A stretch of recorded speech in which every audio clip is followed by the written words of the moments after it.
નમસ્કાર વિદ્યાર્થી મિત્રો આજે આપણે આ વિડીયોની અંદર ધોરણ 9 વિષય ગુજરાતીની સ્વઅધ્યયન પોથીનો ભાગ નંબર 4 નો પાઠ નંબર 15 ગોદ માતની ક્યાંની વાત કરવાના છીએ।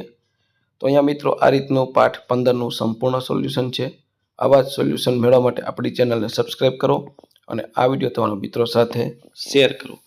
બીજું કે મિત્રો આપણી YouTube ચેનલ પર ધોરણ 9ના સ્વઅધ્યયન પોથીના ભાગ 4ના દરેક પ્રકરણના સોલ્યુશન મૂકેલા છે, જે તમને મારી YouTube ચેનલના પ્લેલિસ્ટમાંથી મળી જશે। અને બીજું કે મિત્રો આ પાઠની તમારે PDF જોઈતી હોય તો આપણે ડિસ્ક્રિપ્શન બોક્સમાં આપણી શાળા શિક્ષકની એપ્લિકેશનની લિંક આપી છે। આ એપ્લિકેશન ડાઉનલોડ કરી તમે આ પાઠની PDF મેળવી શકો છો। તો શરૂ કરીએ ધોરણ 9 વિષય ગુજરાતીની સ્વઅધ્યયન પોથીનો પાઠ। વિભાગે નીચેના જોડકા યોગ્ય રીતે જોડીને ફરીથી લખો। તો પહેલાની સામે ડ, બીજાની સામે ઈ, ત્રીજાની સામે અ, ચોથાની સામે ક। ત્યાર પછી બ, નીચે આપેલા વિકલ્પમાંથી યોગ્ય વિકલ્પ પસંદ કરી ખાલી જગ્યા પૂરો। તો પાંચમામાં ચંદ્રકાંત શેઠ, છઠ્ઠામાં શિયાળા, સાતમામાં માં, આઠમામાં પરબ। ત્યાર પછી નીચે આપેલા પ્રશ્નના એક એક વાક્યમાં ઉત્તર લખો। નવમું ગોદ માતની ક્યાં કાવ્યનો પ્રકાર, તો ગોદ માતની ક્યાં કાવ્યનો પ્રકાર ગીત છે।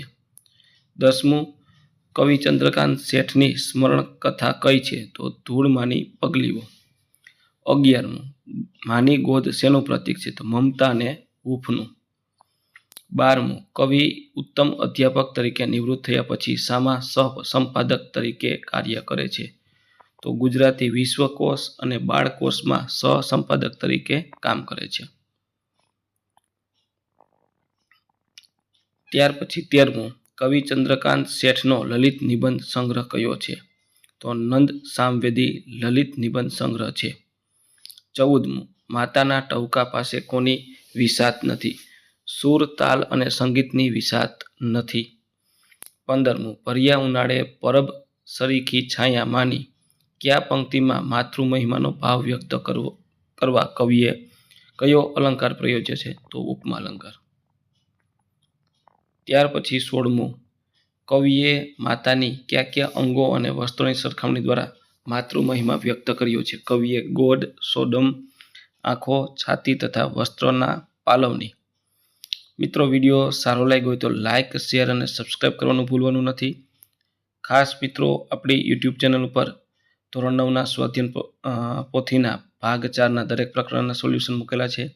આ ઉપરાંત મિત્રો આ પાઠની PDF તમારે જોઈતી હોય તો ડિસ્ક્રિપ્શન બોક્સમાં શાળા શિક્ષકની એપ્લિકેશનની લિંક આપી છે, ત્યાંથી આ શાળા શિક્ષક એપ્લિકેશન ડાઉનલોડ કરીને PDF મેળવી શકો છો અને ચેનલને સબસ્ક્રાઇબ કરવાનું ભૂલવાનું નથી। 17મું કવિને શિયાળામાં હૂંફ કેવી રીતે મળે છે, કવિને શિયાળામાં માતાની લાગણીથી હૂંફ મળે છે। 18મું કવિએ કઈ હેલીની કાવ્યમાં મહત્તા કરી છે, માત હેલીની કાવ્યમાં મહત્તા કરી છે। 19મું છત્રને છત્ર મળશે પણ કવિ શેને ઝંખે છે, કવિ માતાની ગોદને ઝંખે છે। 20મું ચાંદ, સૂરજ ને તારા કરતા કવિને મનનું શું મૂલ્યવાન છે, કવિને મનની માની આંખો મૂલ્યવાન છે। ત્યાર પછી 21મું ગોદ માતની ક્યાં કાવ્યનો કેન્દ્રભાવ કયો છે, માની મમતાથી ઉપર આ સૃષ્ટિમાં બીજું કશું નથી। ત્યાર પછી નીચે આપેલા પ્રશ્નના 2-3 વાક્યમાં ઉત્તર લખો। એમાં 22મું કવિ માતાના અસ્તિત્વને કોની સાથે સરખાવવાનો પ્રયાસ કરે છે, ચાંદ, સૂરજ, તારા, આકાશ, ધરતી, શિયાળાની હૂંફ, ઉનાળાની છાયા, વરસાદની હેલી સાથે સરખાવવાનો પ્રયાસ કરે છે। 23મું માની ગોદ એટલે શું, માની ગોદ એટલે માતાની મમતા ભરી છાયા અને સુરક્ષિત આશરો। 24મું કવિ માતાની છાયાને કેવી કહે છે, માતાની છાયાને કવિ ભર્યા ઉનાળાની પરબ સાથે સરખાવે છે। મિત્રો આવા સરસ મજાના સોલ્યુશન મેળવવા માટે આપણી ચેનલને ખાસ સબસ્ક્રાઇબ કરો અને આ વિડીયો તમારા મિત્રો સાથે શેર કરો। 25મું માતાની હેતની હેલીને કવિ કઈ રીતે સમજાવે છે, કવિ કહે છે કે ચોમાસામાં મુશળધાર વરસાદની હેલી ઉમટે છે, એ જ રીતે જીવનમાં ભલે ને સૌ પ્રેમની હેલી વરસે તો પણ માતાની હેલીનો અભાવ રહેવાનો છે। 26મું માનો મહિમા વ્યક્ત કરતી પંક્તિઓ તમે જાણો છો કઈ કઈ? માતે માં બીજા વગડાના વા, ગોળ વિના મોળો કંસાર, માતા વિના સૂનો સંસાર. 27મું હાજર હાથ હજાર હોય, વાક્યનો અર્થ સમજાવો. બધા મદદ કરવા તૈયાર હોય તેવો અર્થ. ત્યાર પછી 28મું માતાની આંખોમાંથી કવિ શું પ્રાપ્ત કરે છે? કવિ માતાની આંખોમાંથી સૂર્ય, ચંદ્ર અને તારા એ ત્રિવેણીની ઉષ્મા, શીતળતા અને સૌંદર્ય પ્રાપ્ત કરે છે. ત્યાર પછી નીચે આપેલા પ્રશ્નોના 7-8 વાક્યમાં ઉત્તર લખો. એમાં 29મું ગોદ માતની ક્યાં કાવ્યનું શીર્ષક સ્પષ્ટ કરો. તો આ રીતનો જવાબ છે ગોદ માતની ક્યાં કાવ્યમાં કવિને આદિથી અંત સુધી માતાની મમતા માટેનો જુરાપો ચાલે છે. તો આ રીતનો જવાબ છે. મિત્રો, આવા જ સરસ મજાના સ્વાધ્યાય પોથીના સોલ્યુશન મેળવવા માટે આપણી ચેનલને સબસ્ક્રાઈબ કરો અને આ વિડીયો તમારા મિત્રો સાથે શેર કરો. બીજું કે મિત્રો, આપણે ડિસ્ક્રિપ્શન બોક્સમાં આપણી શાળા શિક્ષક એપ્લિકેશનની લિંક આપી છે. ત્યાંથી તમે એપ્લિકેશન ડાઉનલોડ કરી આ પાઠની PDF જોઈ શકો છો. ત્યાર પછી બીજો પ્રશ્ન લઈએ. 30મો ગોદ માતની ક્યાં કાવ્યની વિશેષતા જણાવો. તો ગોદ માતની ક્યાં ગીતમાં કવિએ આદિથી અંત સુધી માની મમતા માટેનો જુરાપો વ્યક્ત કર્યો છે. કવિને દુનિયાની કોઈ પણ મૂલ્યવાન વસ્તુ માતાના પ્રેમ વાત્સલ્ય પાસે ફીકી લાગે છે. જેમાં માતાનો હુંફાળો સ્પર્શ ન હોય એનું મૂલ્ય શું? કવિ વારંવાર પ્રશ્ન પૂછે છે કે જીવનમાં તમામ પ્રકારની સુખ સાહેબી મળશે, પણ એ દરેક વસ્તુમાં માની ગોદ, માની સોડ, માની રાહત અને માની વાત્સલ્યપૂર્ણ આંખો, માનો પાલવ, માનો મીઠો સાદ, માની હૂફ, માના હેતની હેલી, માની છાયા, માની માયા ક્યાં છે તેનો અભાવ સતત છે. તો આ રીતનો સંપૂર્ણ જવાબ થશે. ત્યાર પછી 31મું કવિ માતા પાસે શું શું મળે છે? તો એનો જવાબ અહીં નીચે છે એટલે આ રીતનો જવાબ થશે. કવિને માતા પાસેથી એની હુંફાળી ગોદ અને સૂતી વખતે માની સોડ મળે છે. માની હાજરીથી મોટી રાહત મળે છે. માની આંખોમાંથી વાત્સલ્ય મળે છે. માનો પ્રેમાળ સાદ સાંભળવા મળે છે. માના આલિંગન પ્રેમનો સ્પર્શ મળે છે. એના પર માના હેતની હેલી સતત વરસે છે. માની શીતળ છાયા અને હુંફાળી માયા મળે છે. 32મું કાવ્ય પંક્તિ સમજાવો. ભર્યા ઉનાળે પરબ સરીખી છાયા માની ક્યાં. આ પંક્તિમાં કવિ જીવનની કઠિન પરિસ્થિતિઓનું રૂપક દ્વારા વર્ણન કરે છે. ઉનાળાની કડક ગરમીમાં પરબ જેવી ઠંડી છાયા મળવી બહુ દુર્લભ હોય છે. એ જ રીતે જીવનના દુઃખદ અને કઠિન સમયમાં સાચો આશ્રય, સહારો કે સાંત્વના મળવી સરળ નથી. કવિ કહે છે કે દુઃખ, સંઘર્ષ અને મુશ્કેલીઓથી ભરેલા સમયમાં મનુષ્યને શાંતિ, સુખની અપેક્ષા રાખવી વ્યર્થ છે. એટલે કે કઠિન સમયને સમજદારીપૂર્વક સહન કરવો જોઈએ અને ખોટી આશાઓમાં ન પડવું જોઈએ. મિત્રો, વિડીયો સારો લાગ્યો તો લાઇક, શેર અને સબસ્ક્રાઈબ કરવાનું ભૂલવાનું નથી. 33મું ચાંદ, સૂરજ, તારા અને માની આંખો દ્વારા કવિ શું સૂચવે છે? આકાશમાં સૂર્ય, ચંદ્ર અને તારા પ્રકાશ પાથરે છે. આથી પૃથ્વી પર સૌની સૂર્યની ગરમી અને ચંદ્રની શીતળતાનો અનુભવ થાય છે. તેમજ ટમટમતા તારાઓનું સૌંદર્ય જોવા મળે છે. પરંતુ કવિ તો માતાની વાત્સલ્યપૂર્ણ આંખોથી જ સૂર્ય, ચંદ્ર, તારા એ ત્રિવેણીની ઉષ્મા અને શીતળતા અને સૌંદર્ય પ્રાપ્ત કરે છે. ત્યાર પછી 34મું અગાઉ તમે લોહીની સગાઈ નવલિકા ભણી ગયા છો. ત્યાં જ જે માનું ચિત્ર ઉપસે એની સામે અહીં ઉપસતા માના ચિત્રને સરખાવો. તો લોહીની સગાઈ નવલિકામાં અમૃત કાકીનું પાત્ર તેમની માનસિક રીતે અસ્વસ્થ દીકરી મંગુ, અહીંયા માંગો છે એની જગ્યાએ તમારે મંગુ લખવાનું છે, દીકરી મંગુ પ્રત્યેની અનહદ લાગણી અને વાત્સલ્ય દર્શાવે છે. તેઓ મંગુની ખૂબ જ કાળજી રાખે છે અને હોસ્પિટલમાં મૂકવાની તૈયાર નથી હોતા. છેવટે મંગુની યાદમાં તેઓ પાગલ થઈ જાય છે અને તેમની લાગણીની ઊંડાઈ દર્શાવે છે. અહીં ગોદ માતની ક્યાં કાવ્યમાં માતાની ગોદ એટલે માતાની મમતાભરી છાયા અને સુરક્ષિત આશરાની વાત કરેલી છે.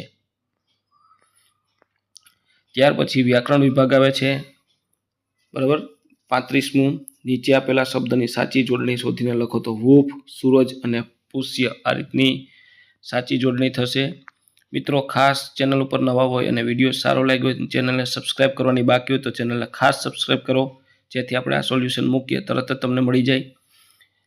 36મું, નીચેની પંક્તિઓમાં રેખાંકિત સંજ્ઞાનો પ્રકાર જણાવો।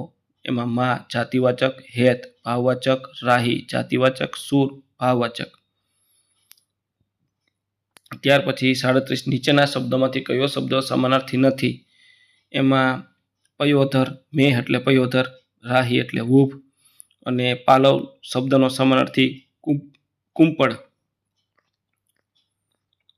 ત્યાર પછી ચોથું, નીચેના શબ્દનો સમાનાર્થી શબ્દ લખો। ગોદ એટલે ખોડો, રાહત એટલે શાંતિ, આરામ, શૈયા એટલે પથારી। એમાં 38મું, નીચે આપેલા શબ્દોના લિંગ ઓળખાવો। એમાં પહેલું ગોદ સ્ત્રીલિંગ, બીજું તાલ પુલ્લિંગ, ત્રીજું છાયા સ્ત્રીલિંગ, ચોથું ટવકો પુલ્લિંગ। 39મું, અલંકાર ઓળખાવો। પહેલું ભર્યા ઉનાળાએ પરબ સરીખી છાયા માની ક્યાં? તો બ ઉપમા, બીજું હેતની હેલી માની ક્યાં? તો બ રૂપક। 40મું, શયનખંડ સમાસનો પ્રકાર ઓળખાવો। તો ડ તત્પુરુષ। ત્યાર પછી 41, નીચેના વાક્યમાંથી રેખાંકિત વિશેષણના પ્રકાર જણાવો। તો એમાં ગોદ સંબંધવાચક, 12 સંખ્યાવાચક, 1000 સંખ્યાવાચક, માયા માની સંબંધવાચક। તો આ રીતના વિશેષણ થશે। ત્યાર પછી 42મું, નીચે આપેલા તળપદા શબ્દોના શિષ્ટ રૂપ લખો। એમાં પહેલું ચાંદ એટલે ચંદ્ર, છત્ર એટલે છત્ર, મેઘ એટલે મેઘ, સોડ એટલે પડખું।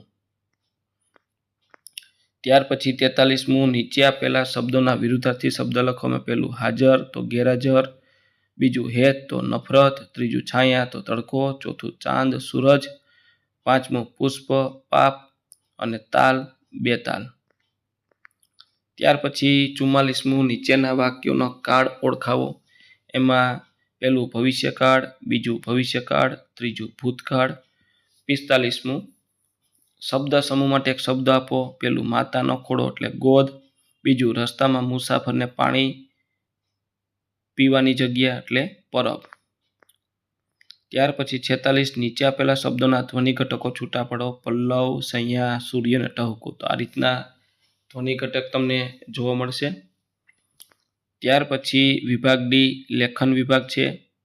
એમાં 47મું, નીચે આપેલા વિષય પર આશરે 200 શબ્દમાં નિબંધ લખો। પહેલું માતૃપ્રેમ અથવા માતે માં। તો આ રીતનો નિબંધનો પહેલો મુદ્દો થશે। માતૃપ્રેમ એટલે પ્રેમ, ત્યાગ, કરુણાનો અજોડ સંગમ। માં શબ્દ સમગ્ર વિશ્વમાં સમાઈ જાય છે। બાળકના જન્મથી લઈ જીવનના દરેક પગથિયામાં માં પોતાની સ્નેહભર છાયાથી તેને સંરક્ષણ આપે છે।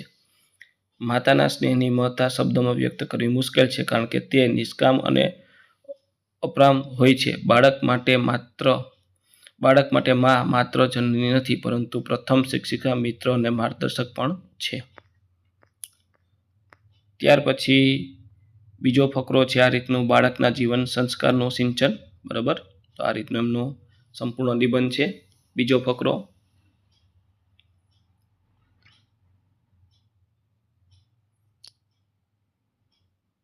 ત્યાર પછી ત્રીજો અને ચોથો ફકરો, પશુ પક્ષીઓમાં પણ માતૃત્વની ભાવના સ્પષ્ટ દેખાય છે। પક્ષી પોતાનું માળું બનાવી બચ્ચાને દાણા ખવડાવે છે અને જોખમ સામે રક્ષણ આપે છે। આથી સાબિત થાય છે કે માતૃત્વ કુદરતનું સર્વોચ્ચ પવિત્ર સ્વરૂપ છે। અંતે કહી શકાય કે માતે માં તેની કોઈ સરખામણી નથી। માતાનું ઋણ જીવનભર ચૂકવી શકાય તેમ નથી। માતાને માન, પ્રેમ, આદર આપવો એ આપણું પ્રથમ કર્તવ્ય છે। તો મિત્રો, આ હતું આપણું ધોરણ 9 વિષય ગુજરાતીની સ્વાધ્યાયન પોથીના ભાગ 3નું આપણે સંપૂર્ણ સોલ્યુશન જોયું। મિત્રો, આવા જ સોલ્યુશન મેળવવા માટે ખાસ આપણી ચેનલને સબસ્ક્રાઈબ કરો અને આ વિડીયો તમારા મિત્રો સાથે શેર કરો। બીજું કે મિત્રો, આપણી યુટ્યુબ ચેનલ પર સ્વાધ્યાયન પોથી ધોરણ 9 સ્વાધ્યાયન પોથી ભાગ 4ના દરેક પ્રકરણના સોલ્યુશન મૂકેલા છે, જે તમને મારી યુટ્યુબ ચેનલના પ્લેલિસ્ટમાંથી મળી જશે। અને આ પાઠની પીડીએફ જોઈતી હોય તો આપણે ડિસ્ક્રિપ્શન બોક્સમાં આપણી શાળા શિક્ષક એપ્લિકેશનની લિંક આપી છે, ત્યાંથી તમે એપ્લિકેશન ડાઉનલોડ કરી આ પાઠની પીડીએફ મેળવી શકો છો।